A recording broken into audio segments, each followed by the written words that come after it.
जय श्री कृष्णा। राधे राधे। सुखिया अमावस या तीन पनौती अमावस की कथा और उद्यापन विधि। सुखिया अमावस माता की सेवा पूजा करने वाले को दुख कभी नहीं आता। यह व्रत जब शुक्रवार को अमावस हो उसी दिन से शुरू करें। सुखिया अमावस का व्रत दो प्रकार से होता है, एक तो साल भर करते हैं और एक तीन पनौती अमावस में 21 अमावस तक व्रत करते हैं। यह कहानी तीन पनौती अमावस के लिए है। 5 अमावस को गेहूँ खावे और पाँचों अमावस को ही एक एक औरत को खाना खिला करके अपनी श्रद्धा अनुसार गेहूँ और भूरा ब्लाउज पीस और उस पर श्रृंगार का सामान रखकर देवे। फिर 5 अमावस मूंग खावे और हरा ब्लाउज पीस और मूंग दान करें अपनी श्रद्धा अनुसार। और फिर बाद में 5 अमावस को चना खावे, यानी चने से बनी हुई चीज़ें खावे अपनी श्रद्धा अनुसार। चना और लाल ब्लाउज पीस और उस पर श्रृंगार का सामान रख करके एक एक औरत को खाना खिलाकर देवे। फिर 5 अमावस मक्का खावे और हर अमावस को एक सुहागन औरत को खाना खिला करके अपनी श्रद्धा अनुसार मक्का और पीला ब्लाउज पीस उस पर श्रृंगार का सामान रख करके दान करें। अंत में 21वीं अमावस को चावल खावे और एक जोड़े जोड़ी को जिमाकर उनको कपड़े देवे और सफ़ेद कपड़ा और चावल दान करे। इस प्रकार 21 अमावस व्रत करते हैं। व्रत के दिन गाय को चारा खिलावे। श्रद्धापूर्वक इस व्रत को करने वाले को अमावस माता व शिव जी की कृपा प्राप्त होती है, जिससे दुख का साया भी उस पर नहीं पड़ता है।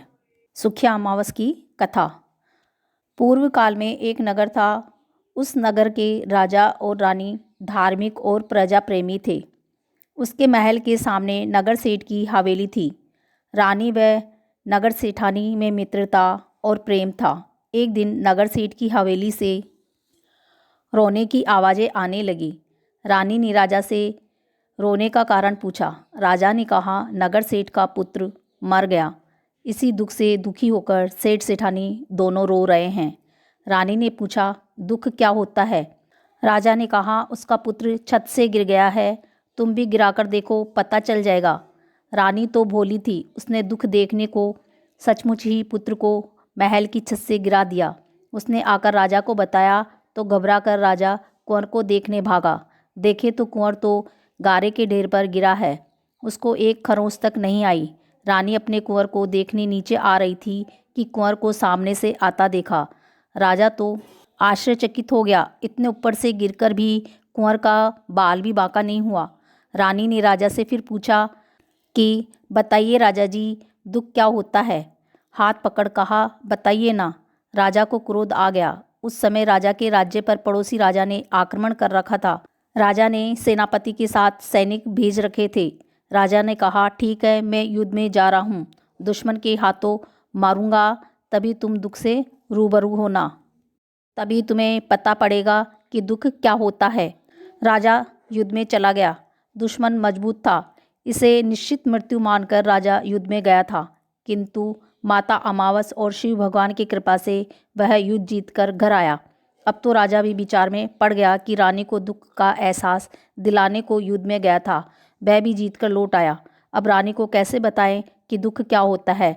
इसी समय रानी राजा के पास आई। जीत की बधाई देते हुए फिर अपना प्रश्न दोहराया। राजा हैरान परेशान, कैसे बताए कि दुख क्या होता है? वह किस प्रकार रानी को दुख का एहसास दिलाए? राजा ने सोचा, क्यों ना रानी के सामने ही उफनती गंगा में कूद पड़ूं, तभी रानी जानेगी कि दुख क्या होता है। रानी से कहा, गंगा यात्रा की तैयारी करो, वहीं तुम्हें बताएंगे कि दुख क्या होता है।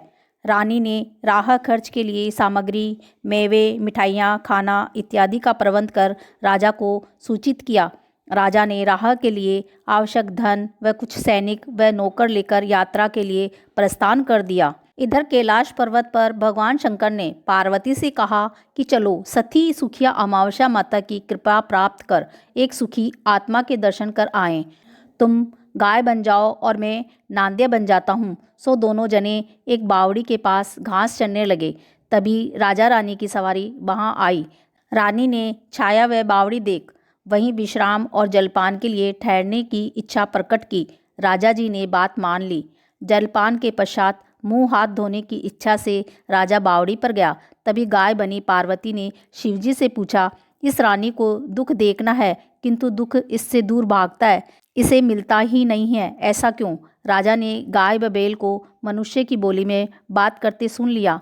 बैल रूपी शिवजी ने कहा, सती यह रानी पूर्व जन्म में ब्राह्मणी थी और सुखी अमावस्या का व्रत करती थी। उसके प्रभाव से इस जन्म में रानी बनी, सुख भोग रही है, दुख इसके पास नहीं भटकता है। देखो, राजा गंगा में मरने जा रहा है पर सुख अमावस माता के प्रभाव से मर नहीं सकेगा।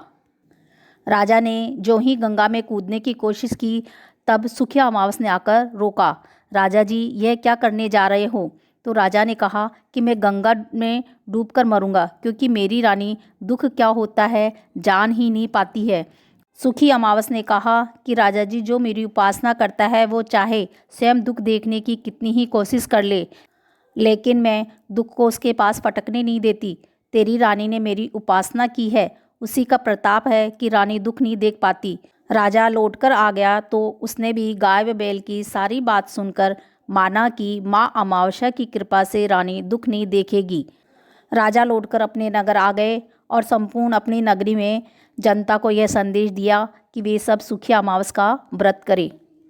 हे सुखी अमावस माता, जैसे उस रानी को सुख दिया वैसे सब कोई को सुख देना। कहते सुनते हुंकारा भरते। जय श्री कृष्णा। राधे राधे।